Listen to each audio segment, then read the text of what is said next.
Hey guys, what's going on? So today we're going to switch it up a little bit. We're not going to talk about The Walking Dead. We're actually going to talk about a new show that we're watching called The Mandalorian, which I'm pretty sure you probably already have heard of. But before we get into it, make sure to subscribe to all of our social channels below if you like our videos and want to see more. So, let me just start out by saying I'm not even a Star Wars fan. In fact, the vast majority of everything that's been produced in that franchise, I kind of think is lame, just boring, or it seems like it's made for kids or something like that. This is the first thing that I have been compelled to watch within that franchise. It doesn't feel the same as everything else in that franchise to me. It feels made for adults. It's a lot darker. The action is a lot more gritty. It's just a good story, and the nice thing about it is you really don't have to know anything about the previous anything that's going on in that universe to understand it. You don't have to know anything about Luke Skywalker or Darth Vader or any of that stuff. This is a standalone story that has nothing to do with any of that, and it's really, really good.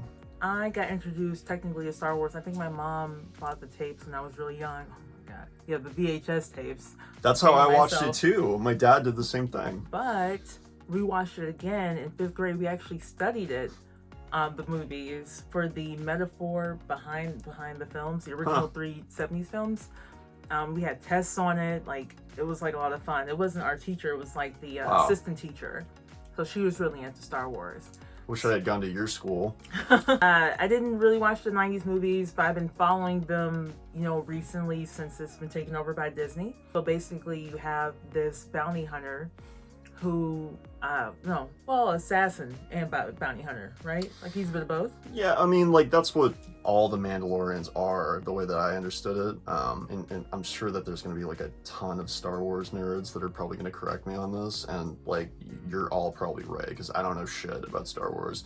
But the way that I understood it from what I've read is that the Mandalorians are, basically a collective group of people who have this culture of, they're all basically assassins, and that's the Mandalorian armor is that thing that they're all wearing. And Boba Fett is the one that everybody kind of knows from Star Wars. He's the dude who's constantly trying to hunt people down. He flies in that weird looking ship that is upright and stuff. The main character is one of them. It's really interesting because we're on episode 5, we don't even really know his name, and we don't know what he looks like.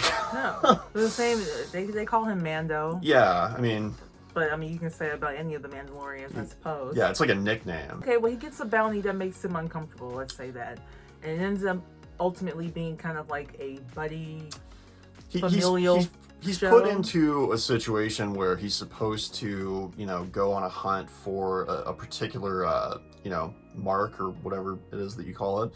And there's an ethical conflict within him that really forces him to kind of question everything that he's done his entire life. There's a lot of emotional depth involved.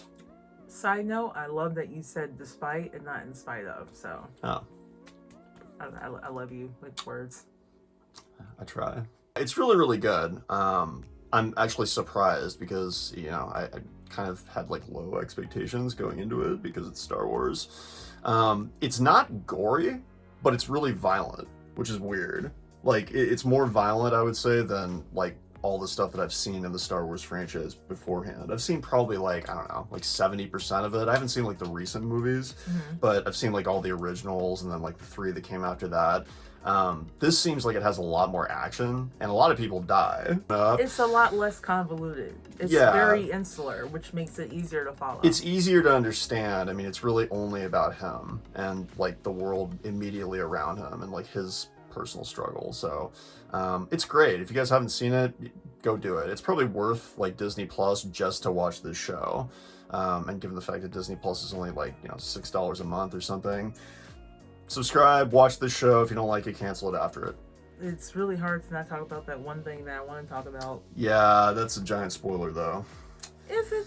Memes are everywhere. Baby Yoda. Everyone knows that Baby Yoda exists. They don't necessarily know the context, but that's not his real name.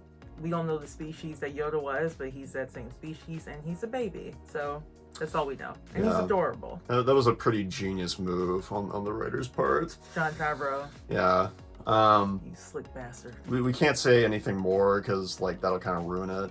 but there are things in it that are obvious callbacks, you know, to like the rest of the Star Wars franchise. I mean, like there's like certain like, you know, like droids and like weapons used and things that like you've probably seen before if you watch the other movies. But it has nothing to do with the plot of the other movies. So you can enjoy it on its own. But there's some like, but if you have watched all the other stuff and you're a Star Wars nerd, there's a lot of stuff that you'll see that'll like make you smile. Easter eggs. Yeah, there's a lot of stuff that you'll see that'll just like make you go like, yeah, I'm glad they put that in there. Thank you guys so much for watching. Make sure to subscribe to all of our social channels below. Also check out the website. There will be a link below in the description. And please subscribe to the YouTube channel if you guys like our content and our videos and want to see more of us. We do videos weekly now. Me and her, obviously. Duh. Anyway, thanks for watching. We'll talk to you soon. Bye.